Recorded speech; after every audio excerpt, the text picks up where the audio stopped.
Hello and welcome to my YouTube channel exam point of view. तो दोस्तों, हमने जो स्ट्रेटजीज़ की सीरीज़ शुरू की हुई थी उसका नेक्स्ट पार्ट अब आ गया है। अभी तक जो हमने पढ़ा है वो पिरामिड डाटा को कलेक्शन करने के मेथड पढ़े हुए हैं, जैसे observation method, experiment method, interview method पढ़ा। अब हम इसका नेक्स्ट पार्ट पढ़ेंगे। तो स्टैटिस्टिक्स का फोर्थ पार्ट है ये। मैं लेक्चर JKSSB के लिए मैं खुद सुनील सर तैयार कर रहा हूँ। आई होप आपको पसंद आ रहा होगा। तो चलो स्टार्ट करते हैं। तो आज जो हमारा नेक्स्ट ये मेथड है वो है क्वेश्चनरी के थ्रू हम डाटा को कलेक्शन करते हैं। तो क्वेश्चनरी को क्या बोला जाता है? इसको बोलते हैं हार्ट सर्वे ऑब्जर्वेशन भी बोला जाता है। अब हम ये पढ़ेंगे कि क्वेश्चनरी होता है क्या। ये एक रिटन डॉक्यूमेंट होता है। Written document for statistical studies use to obtain information, feeling and perception about research participant. बोलते हैं क्वेश्चनरी एक रिटन क्वेश्चन होते हैं जो हम इस्तेमाल करते हैं अपने स्टैटिकल स्टडी के लिए। इससे हम क्या क्या चीज़ें ऑब्टेन करते हैं, हमें इससे मिलती है जो रिस्पोंडेंट से हमें क्या क्या मिलती इंफॉर्मेशन मिलती है, उसकी उसकी फीलिंग के बारे में हमें पता पता चलता है, और उसका जो परसेप्शन है अबाउट रिसर्च पार्टिसिपेंट के लिए क्या है वो भी इसके बारे में हमें पता चलता है। अब क्वेश्चनरी की एडवोकेसी क्या है वो हम पढ़ेंगे। ये क्या है? Informants are educated. जिसको हमने क्वेश्चनरी भेजनी है, ये रिटन डॉक्यूमेंट भेजना है, तो वो क्या पढ़ा लिखा होना चाहिए, एजुकेटेड होना चाहिए। ठीक है, तो सबसे पहले यही इसकी नीड है क्वेश्चनरी के लिए। इसमें जो एरिया आता है, area of inquiry is wide. आप क्वेश्चनरी के थ्रू बहुत सारे एरिया को कवर कर सकते हो अपने प्राइमरी डाटा कलेक्शन करने के लिए। ये इंपॉर्टेंट एडवोकेसी एक पहली कौन सी? Informants are educated. जिसको आपने क्वेश्चनरी भेजनी है, अपना अपना रिटन डॉक्यूमेंट भेजना है, तो वो एक एजुकेटेड होना चाहिए। और दूसरा, इसका इस्तेमाल हम वाइड एरिया के लिए कर सकते हैं। अब इसके हम पढ़ेंगे क्या, मेरिट्स और डीमेरिट्स पढ़ेंगे। जो पहला मेरिट्स आता है ये क्या है? Less expensive. क्या है ये? एक लेस एक्सपेंसिव है। ठीक है, क्यों? क्योंकि थ्रू ईमेल या फैक्स के ज़रिए हम रिस्पोंडेंट को भेजते हैं, तो ये क्या लेस एक्सपेंसिव और लेस एक्सपेंसिव बन जाता है। और दूसरा इसका मेरिट क्या है? Wide coverage. क्योंकि आप बहुत सारे एरिया, जिस जिस एरिया में आपने अपने स्टैटिकल स्टडीज़ करनी है, तो वहाँ के लिए थ्रू ईमेल या फैक्स के ज़रिए भेज सकते हो। ठीक है, दूसरा एडवांटेज ये है। और तीसरा क्या है?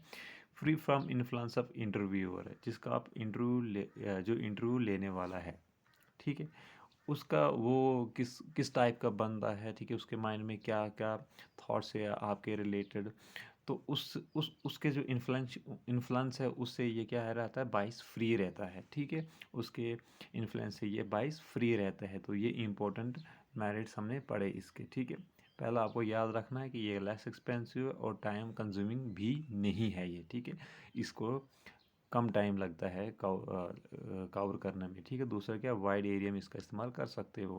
और जो इंटरव्यू का इन्फ्लुएंस होता है उससे ये फ्री रहता है। ठीक है, ये तीन इंपॉर्टेंट है। अब चलते हैं इसके डीमेरिट्स के ऊपर। तो डीमेरिट्स पहला क्या है? Only for educated respondents. जो आप उसी को ही इसको ये ईमेल भेज सकते हो या फैक्स भेज सकते हो जो क्या पढ़ा लिखा हो। ठीक है, जो जो समझ पाए, जो पढ़ा लिखा हो, जो वो लैंग्वेज समझे, ठीक है, उसी को भेज सकते हो। पहला ये डीमेरिट्स है इसका। ठीक है, जो इलिटरेट पीपल होता है आप उनको क्वेश्चनरी नहीं भेज सकते। दूसरा क्या है? पॉसिबिलिटी ऑफ मिसअंडरस्टैंडिंग है। ठीक है, इसमें क्या है? पॉसिबिलिटी ऑफ मिसअंडरस्टैंडिंग हो सकती है। क्यों?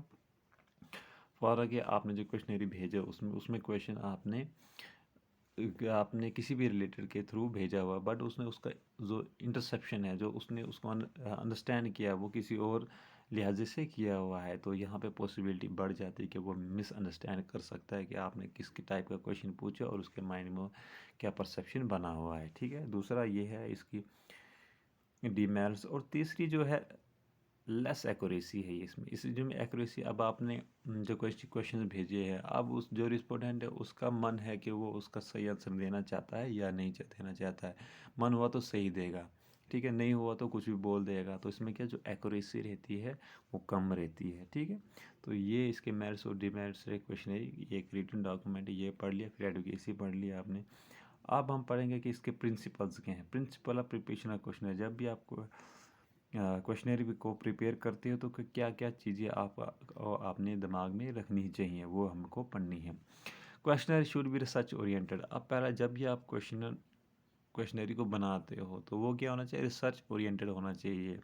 आप जिस चीज़ के बारे में स्टडी कर रहे हो, जिस चीज़ के बारे में आपको इन्फॉर्मेशन लेना है, तो वो उसी के ही रिलेटेड होना चाहिए। ये नहीं कि आपकी प्रॉब्लम कुछ और है और आपने क्वेश्चन कोई और पूछा है। माना कि आपने इकोनॉमिक्स के ऊपर क्वेश्चनरी बनानी है, ठीक है, या बैंक में जाकर आपने क्या है, बैंक के ऊपर क्वेश्चन उसको पूछने हैं, बट आप वहाँ पर उसको पूछ रहे हो पॉलिटिक्स के ऊपर क्वेश्चन पूछ रहे जा रहे हैं, तो ये क्वेश्चनरी के अंदर नहीं चल सकता है, ठीक है। सबसे पहला क्या है, इसका प्रिंसिपल क्या है, ये रिसर्च ओरिएंटेड होना चाहिए। क्या होना चाहिए, रिसर्च ओरिएंटेड होना चाहिए। दूसरा क्या है जो आपको अपने दिमाग में रखना है, simple and familiar language should be use. अब आपके और उसके रिस्पोंडेंट के बीच में आप जिसको ईमेल भेज रहे हो तो उसमें वही लैंग्वेज का इस्तेमाल करो जो आप भी जानते हो और वो भी जानता है, उसको उस लैंग्वेज के बारे में नॉलेज है, ठीक है। ऐसा नहीं है कि आप जो रिस्पोंडेंट को भेज रहे हो तो आपने अपना लेटर क्या है चाइनीज़ में लिख दिया, तो ऐसा नहीं हो सकता। या आपने अपनी लोकल लैंग्वेज में वो रिटन डॉक्यूमेंट लिखा है तो वो नहीं समझ पाएगा, ठीक है। एक जो फैमिलियर लैंग्वेज है वही आपको यूज़ करनी है। तो दूसरा इसका प्रिंसिपल ये है। अब तीसरा प्रिंसिपल इसका पढ़ते हैं, question should be clear easy to understand. एक एक तो फैमिलियर लैंग्वेज होनी चाहिए और जो आप लैंग्वेज उसमें यूज़ करोगे क्वेश्चनरी के अंदर वो क्या होनी चाहिए, इजी टू अंडरस्टैंड, ताकि वो आसानी से उसको समझ पाए, ठीक है। और जो चौथा पॉइंट है इसमें हमेशा आपको याद रखना है कि क्या है, हमेशा avoid leading and loading question. जो आपको मैंने पढ़ाए हैं लीडिंग और लोडिंग क्वेश्चन, हमेशा उन क्वेश्चनों से अपने क्वेश्चनरी को दूर रखो। वो क्वेश्चन लीडिंग और लोडिंग वाले क्वेश्चन हमेशा अपने क्वेश्चनरी में नहीं पूछने हैं आपने। ज़्यादातर आपने अपने क्वेश्चनरी को शॉर्ट रखना और टू द पॉइंट क्वेश्चन पूछना है, ठीक है। ये है। अब चलते हैं नेक्स्ट पे। नेक्स्ट में क्या आता है, अवॉइड डबल नेगेटिव क्वेश्चन। वही बोल रहा है कि आप क्वेश्चनरी के अंदर उसको डीमोटिव या डबल नेगेटिव मीनिंग वाले क्वेश्चन नहीं पूछ सकते हो, ठीक है। ये आया कितना, फिफ्थ पॉइंट। अब सिक्स पॉइंट जो हमारे पास है वो है, अभी जो भी क्वेश्चन आपने तैयार किया उनको प्रॉपरली क्या करना, आपने ऑर्गेनाइज करना, एक सिक्वेंशियल वाइज ऑर्डर वाइज उनको तैयार करना है, ठीक है। ऐसा नहीं कि है कि लास्ट वाले क्वेश्चन पहले पूछ लिए और पहले वाले क्वेश्चन लास्ट में पूछ लिए, तो ठीक है वो कंफ्यूज हो जाएगा। इसलिए उसको क्या सिस्टमेटिकल ऑर्डर में अपने उन क्वेश्चन को क्या करना है, ऑर्गेनाइज करना है, ठीक है। अब चलते हैं नेक्स्ट के ऊपर, proper instruction should be given. अब फॉर एग्जांपल वहाँ पे बहुत सारे इंस्ट्रक्शन का भी इस्तेमाल होता है, ठीक है। इंस्ट्रक्शन का जो भी इंस्ट्रक्शन आपने वहाँ पे देनी है प्रॉपरली देनी है। आप जब भी पाई चार्ट या कुछ बनाते हो जिसमें जो भी क्वेश्चन आपने पूछने, तो नीचे आप पूछते हो, हमेशा आप ये बता देते हो कि कुछ जो भी आंसर आपने देना है येस आर नो में देना है, तो ये आप वहाँ पे मेंशन करोगे कि आपको किस टाइप में क्वेश्चन का आंसर देना है। तो इंस्ट्रक्शन हमेशा वहाँ पे क्या करनी है, मेंशन करनी है आपने। तो ये इसके क्या है, प्रिंसिपल है जब भी आप क्वेश्चनरी को प्रिपेयर करोगे। अब चलते हैं नेक्स्ट पे, ठीक है। नेक्स्ट हमारा क्या है, ऑब्जर्वेशन मेथड। ऑब्जर्वेशन मेथड को पढ़ेंगे अब हम। ऑब्जर्वेशन मेथड पहले सबसे पहले होता क्या है, data from the field is collected with the help of observation by the observer. इधर लिख देना विद द हेल्प लिख देना, हेल्प लिख देना यहाँ पे, ठीक है। यहाँ पे गलत हुआ है।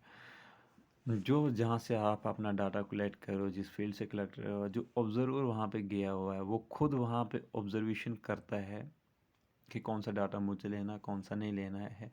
उस मेथड को बोला जाता है ऑब्जर्वेशन। क्यों, क्योंकि यहाँ पे आप जो डाटा कलेक्ट करते हो थ्रू ऑब्जर्वेशन करते हो, आप किसी बंदे को पूछते नहीं हो, आप जो साइट पे जाकर जो आपने फील किया ऑब्जर्व किया वही आप अपने डाटा कलेक्ट करके रिटर्न में लिख देते हो। वहाँ पे जो इन्फॉर्मेंट्स होते हैं आप उनको नहीं पूछते हो कि इस एरिया के बारे में मुझे बताओ, ठीक है। ये डाटा को उसकी हेल्प से आप कलेक्ट नहीं करते हो। तो ये ऑब्जर्वेशन मेथड बहुत ही इंपॉर्टेंट होता है प्राइमरी डाटा कलेक्ट करने के लिए, ठीक है। अब इसके एडवोकेसी पढ़ते हैं, ये बोलते हैं where non verbal communication is important. अब क्या है, नॉन वर्बल कम्युनिकेशन वो हुआ कि आप अपने फाइव सेंसेस से जो चीज़ें फील महसूस करते हो वही चीज़ का इस्तेमाल करके आप अपना डाटा को कलेक्ट किया जाता है, तो ठीक है। ये इसकी एडवोकेसी है, नॉन वर्बल कम्युनिकेशन वहाँ पे होता है, ठीक है। अब इसके मेरिट्स और डी मेरिट्स पढ़ेंगे हम। पहला मेरिट क्या है इसका, करंट इन्फॉर्मेशन इज कलेक्टेड। जब आप साइट पे जाते हो जो ये होता है इन्वेस्टिगेटर होता है, तो वो वहाँ पे जाकर खुद ऑब्जर्व करके वहाँ से डाटा को कलेक्ट करते हैं, इसलिए उसको बोला जाता है करंट इन्फॉर्मेशन वहाँ से कलेक्ट की जाती है। दूसरा क्या है, इंडिपेंडेंट ऑफ रिस्पोंडेंट मैनिपुलेशन, जो वहाँ के लोग होते हैं या रिस्पोंडेंट होते हैं, आप उनको पूछते नहीं हो तो वो मैनिपुलेट आपको कैसे कर सकता है, ठीक है। आप खुद ऑब्जर्व करते हो तो वहाँ पे जो है रिस्पोंडेंट की मैनिपुलेशन ना के बराबर होती है। इंडिपेंडेंट आप उससे दूर ही रहते हो, क्यों? क्योंकि इंडिपेंडेंट रहते हो, ठीक है। दो, अब पढ़ेंगे इसकी हम क्या डीमेरिट्स पढ़ेंगे। पहला भी ये है कि कॉस्टली और टाइम कंज्यूमिंग है, क्योंकि जब इन्वेस्टिगेटर या ऑब्जर्वर खुद साइट पे जाकर अपना डाटा को थ्रू ऑब्जर्वेशन कलेक्ट करता है तो एक तो वो कॉस्टली महंगा पड़ता है, दूसरा वो क्या है बहुत समय लगता है उसको कलेक्ट करने में, ठीक है। अब दूसरा क्या है, इसमें क्या होता है कि unforeseen factor can be bring into notice. कुछ ऐसी चीज़ें तत्व होते हैं या कुछ ऐसी चीज़ें होती हैं जो आपके रिसर्च के मुताबिक आपकी नेसेसरी नहीं होते, बट वो आप वहाँ पे जाकर क्या करते हैं नोटिस करते हो, ठीक है। हालांकि वो आपके डाटा के रिलेटेड नहीं है, जिस प्रॉब्लम के रिलेटेड आप डाटा लेने गए हो उसके रिलेटेड नहीं है, बट आप फिर भी उनको देखते हो, तो ये क्या बन जाता है, इसका डीमेरिट्स बन जाता है। अब क्लासिफिकेशन ऑफ ऑब्जर्वेशन मेथड की हुई है, ठीक है। देखो, प्लान के तहत क्या है, स्ट्रक्चर और अनस्ट्रक्चर में आ जाता है। आपने जो प्लान बनाना है किस टाइप का बनाओगे, आप ये स्ट्रक्चर बनाओगे अनस्ट्रक्चर बनाओगे। स्ट्रक्चर में क्या होता है, अब प्री डिफाइंड क्वेश्चन पहले से ही आपने क्वेश्चन तैयार किए होते हैं। अनस्ट्रक्चर में पहले से ही क्वेश्चन तैयार नहीं किए गए होते हैं, ठीक, ऑन द स्पॉट आप क्वेश्चन तैयार करते हो, ठीक है। अब कंडीशन के तहत क्लासिफिकेशन की गई ऑब्जर्वेशन मेथड की। कंडीशनल एक होती है कंट्रोल्ड कंडीशन जो आपके कंट्रोल में होती है, और दूसरा अनकंट्रोल्ड कंडीशन जिसमें आपका कंट्रोल नहीं होता है, ठीक है। यह है इसकी दूसरी क्लासिफिकेशन। और तीसरा आता है ऑब्जर्वर बेस पे, ठीक है। वो क्या है वो भी बता देता हूँ मैं, ठीक है। ओके, पहला आता है कंप्लीट ऑब्जर्वर।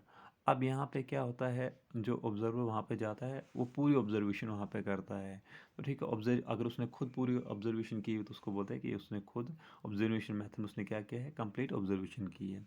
अब दूसरा क्या है, इसमें दूसरा ये आता है, जो दूसरा आता है उसमें बोलते हैं ऑब्जर्वर एज पार्टिसिपेंट। जब ऑब्जर्वर वहाँ पे जाता है तो एज ए पार्टिसिपेंट वहाँ पे काम करता है। ये नहीं कि वो पूरे ऑब्जर्व खुद ही ऑब्जर्व कर रहा है, तो वहाँ पे खुद भी ऑब्जर्व कर रहा है, बट क्या है 50% ऑब्जर्व कर रहा है, ठीक है। वो एज ए पार्टिसिपेंट वहाँ पे काम कर रहा है, ठीक है। दो, अब पार्टिसिपेंट हैज़ ऑब्जर्वर। अब क्या होता है कि जब आप वहाँ पे पहले पार्टिसिपेट करते हो उसके बाद उसको ऑब्जर्व करते हैं। दूसरे में क्या होता है, पहले आप क्या करोगे ऑब्जर्व करोगे और फिर उसमें क्या करोगे पार्टिसिपेट करोगे। बट तीसरे में क्या है, पहले आप पार्टिसिपेट करोगे फिर उसके बाद वहाँ पे ऑब्जर्व करोगे। चौथा क्या है कंप्लीट पार्टिसिपेशन। चौथे में क्या होता है कि आप पूरी तरीके से वहाँ पे पार्टिसिपेट कर जाते हो, ठीक है। तो ये आती हैं चार पार्ट्स ऑब्जर्वेशन के तहत पे। कंडीशन में दो आती हैं, कंट्रोल्ड और अनकंट्रोल्ड, और प्लान में आता है स्ट्रक्चर और अनस्ट्रक्चर, ठीक है। ये था हमारी क्लासिफिकेशन। इसके बाद अब हम पढ़ेंगे आगे जो है कि हम क्वेश्चनरी को कैसे कंस्ट्रक्ट करते हैं, ठीक है। कंस्ट्रक्शन ऑफ क्वेश्चनरीज, ठीक है, ये पढ़ेंगे हम। ये दो पेजेस आ गए हैं, कोई बात नहीं, कोई नहीं, यहाँ तक ही है हमारा, ठीक है, यहाँ तक ही है। और डबल पेज चढ़ गया है, ठीक है, सॉरी फॉर दैट।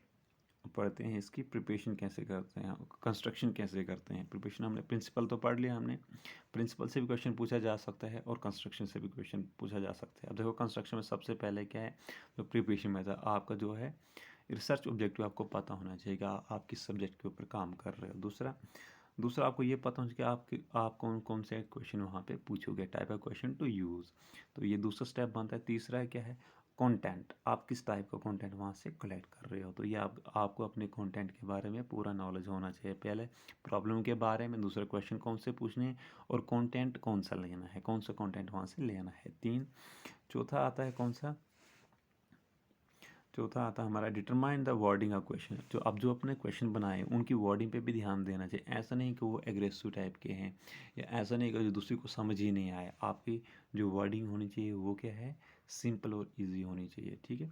चार हो गए।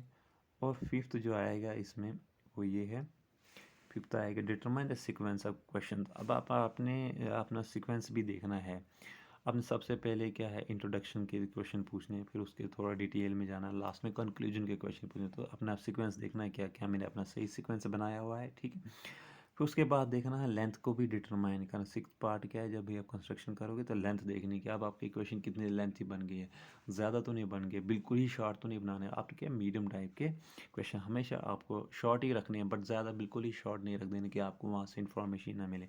तो आपने उसके लेंथ के ऊपर भी ध्यान देना है, सिक्वेंस के ऊपर भी ऑर्डर के ऊपर भी ध्यान देना है, और जो आप उस क्वेश्चन में वर्डिंग इस्तेमाल करते हैं वो भी ध्यान देना। ठीक है, तीन ये आए। और थर्ड कौन सा, कंटेंट कौन सा यूज़ करते हो, कौन से क्वेश्चन यूज़ करने, और आपकी जो रिसर्च प्रॉब्लम है, रिसर्च ऑब्जेक्टिव है, उसका आपने ध्यान में रखकर ये चीज़ें तैयार करनी है। फिर आगे पढ़ते हैं। आगे जो आता है वो क्या है, लेआउट। जब आपने सारे ये सब तैयार कर लिया तो आपने उसे एक प्रॉपर लेआउट बना देना है। ठीक है, जैसे आप कंप्यूटर में लेआउट देते हो। ठीक है, लेआउट देने के बाद अब आपका फॉर्मेट पूरी तरीके से क्वेश्चनरी बन चुका है। फिर अपने क्वेश्चनरी को क्या करना है, चेक करना है। चेक द क्वेश्चन कि क्या मैंने कहीं क्वेश्चन में कहीं गलती तो नहीं की है, कोई गलत वर्ड तो नहीं किया है, कि कोई इंस्ट्रक्शन गलत तो नहीं दी, या कोई वर्ड ही स्पेलिंग में ही एरर तो नहीं कर दिया है, तो वो पूरा चेक करना है। ठीक है, फिर जो 9th पॉइंट आता है वो है कि पायलट सर्वे। पायलट सर्वे ये होता है कि अब जो साइड पे जाकर, मेन साइड पे जाकर आपने जिस बंदे को आपने क्वेश्चन, सॉरी साइड पे नहीं, जिस बंदे को आपने क्वेश्चन भेजने हैं उससे पहले, उसको भेजने से पहले आप इसका पायलट सर्वे करते हो। क्या करते हो, पहले 3-4 बंदों से ये क्वेश्चन पूछते हो। वो आर्बिट्रेरी बंदे होते हैं जिनको आप जानना चाहते हैं कि क्या मेरा जो रिसर्च ऑब्जेक्टिव वो पूरा हो रहा है। उसके बाद आप अपने मेन टारगेट जो आपका होता है उस पर वो सर्वे करते हो। ठीक है, पायलट सर्वे ये हुआ कि पहले आप उसको ट्रायल करते हो, 3-4 बंदों के ऊपर ट्रायल कर लेते हो। ठीक है, 9th पॉइंट या 10th पॉइंट क्या है, यही है कि रिवीजन, एक तो उसको दोबारा रिवीजन करनी है, क्या है कहीं पे मिस्टेक तो नहीं है। ठीक है, जैसे आप स्टडी में करते हो, बार बार रिवीजन करते तो और क्लैरिटी आती जाती है। ठीक है, और फिर क्या लास्ट में क्या कर देना, उसका फाइनल ड्राफ्ट देना। लास्ट में क्या करना, आपने उसका फाइनल ड्राफ्ट तैयार कर देना है। ठीक, मैं आपको क्वेश्चनरी डिस्ट्रीब्यूशन कैसे कैसे मैंने आपको बोला, या तो आप इलेक्ट्रॉनिक के थ्रू भेज सकते हो या मेल और फैक्स कर सकते हो आप। ये है दो तरीके आप क्वेश्चनरी को, जो भी रिस्पोंडेंट है जिससे आपने जानकारी लेनी है, या तो आप उसको मेल और फैक्स के थ्रू प्रिंटेड में भेज सकते हो या इलेक्ट्रॉनिक के थ्रू भेज सकते हो। तो ये था हमारे क्वेश्चनरी के बारे में। आज हमने क्वेश्चनरी मेथड पढ़ा। ठीक है, तो जो नेक्स्ट, अब हम इससे आगे जो दूसरे मेथड्स आएंगे उनके बारे में नेक्स्ट हम जो पढ़ेंगे वो आएगा हमारा एक शेड्यूल पढ़ेंगे हम। शेड्यूल क्या होता है, जैसे क्वेश्चनरी में बंदा वहाँ पे खुद नहीं जाता, वो थ्रू मेल के थ्रू है अपने रिस्पोंडेंट तक पहुँचता है। तो शेड्यूल में क्या होता है, वो खुद जो इन्वेस्टिगेटर होता है वो खुद साइट पे चला जाता है। एक ये पढ़ेंगे हम, ये मेथड पढ़ेंगे, और इन दोनों का शेड्यूल और क्वेश्चनरी का डिफरेंस पढ़ेंगे। ठीक है, तो दोस्तों ये था आज के लेक्चर में। आई होप आपको इसके बारे में थोड़ा बहुत अंडरस्टैंडिंग हुई होगी। जहाँ पे प्रॉब्लम आ रही है तो मुझे ज़रूर बता देना, मैं ज़रूर आपकी हेल्प करूँगा। और मुझे एनकरेज करो, लाइक शेयर और कमेंट ज़रूर करना, ताकि मुझे समझ आए कहाँ पे जाकर प्रॉब्लम आ रही है। अब हाँ, एक और चीज़ जो इसमें मुझे आपको बताने की, क्वेश्चन के कहाँ से पूछ सकते हैं, तो वो मैं आपको बता देता हूँ। सबसे जो इम्पोर्टेंट है कि क्वेश्चन कहाँ से पूछा जा सकता है। देखो, सबसे पहले क्वेश्चनरी की सबसे पहले जो ईजी क्वेश्चन बनेगा, क्वेश्चनरी कौन सा डाटा कलेक्ट करता है, एक ये पूछ सकता है वो। ठीक है, एक ये सिंपल सा क्वेश्चन जो आपको पूछा जा सकता है। तो हाँ, ये प्राइमरी डाटा कलेक्ट करता है। ठीक है, और दूसरा जो इसके मेरिट और डीमेरिट से क्वेश्चन पूछा जा सकता है। यहाँ से भी क्वेश्चन ये पूछ सकता है, हाँ जी ये बताओ, ओ क्या क्वेश्चनरी जो हमारा मेथड होता है वो वाइड एरिया को कवरेज करता है, तो आप यहाँ से बता दोगे। प्रिंसिपल से क्वेश्चन पूछा जा सकता है कि 3-4 स्टेटमेंट दी हुई है, उसमें बताएगा कौन सा स्टेटमेंट है जो प्रिंसिपल प्रिपरेशन या क्वेश्चनरी में से नहीं है। तो आपको ये याद रखना, ये वाले याद रखने हैं जो मैंने बताए हैं। वहाँ से ये पूछेगा, या तो 4 स्टेटमेंट देगा, 3 रॉन्ग होंगे, एक सही होगा, बताएगा बताओ इनमें से कौन सा प्रिंसिपल है जो क्वेश्चनरी को फॉलो करता है। एक ये ऐसा क्वेश्चन बन सकता है, या फिर ऐसा बन सकता है 4 स्टेटमेंट दी हुई है और 3 इसी में से है, एक आउट ऑफ इस क्वेश्चन से बाहर दिया हुआ क्वेश्चन है। तो पूछेगा बताओ इसमें से ऑड वन कौन सा है जो हमारे principle of preparation of question में से नहीं है। ठीक है, यहाँ से ये क्वेश्चन बन सकता है। और जो आगे ऑब्जर्वेशन मेथड है, ऑब्जर्वेशन मेथड से क्या क्वेश्चन पूछ सकता है, तो वो इसके मेरिट और डीमेरिट से क्वेश्चन पूछ सकता है। यहाँ से और या यहाँ से क्वेश्चन पूछ सकता है, या सिंपली पूछ देगा ऑब्जर्वेशन मेथड क्या होता है, नॉन वर्बल कम्युनिकेशन मेथड होता है। ठीक है, ये, या फिर स्ट्रक्चर ऑन स्ट्रक्चर भी से पूछ सकता है। एक ये है स्ट्रक्चर ऑन स्ट्रक्चर में, किस स्ट्रक्चर में वही प्री डिफाइंड क्वेश्चंस होते हैं और इसमें ऑन द स्पॉट करने पड़ते हैं, या यहाँ से पूछ सकता है वो। यहाँ से कंप्लीट ऑब्जर्वर का है, ऑब्जर्वर हैज़ पार्टिसिपेंट बना हुआ है या पार्टिसिपेंट हैज़ ऑब्जर्वर है, ठीक है। तो यहाँ से क्वेश्चन भी पूछ सकता है वो। तो ये मैंने आपको बताया कैसे कैसे क्वेश्चन वो पूछ सकता है। तो thank you so much for watching my video. Next lecture के लिए आप इसको प्रिपेयर करके रखना, और फिर हम इसके ऊपर अभी न्यूमेरिकल नहीं करेंगे, पहले इसके पूरे मेथड कंप्लीट करेंगे, उसके बाद में इसके ऊपर न्यूमेरिकल्स लेके आऊँगा। Okay, bye bye, take care.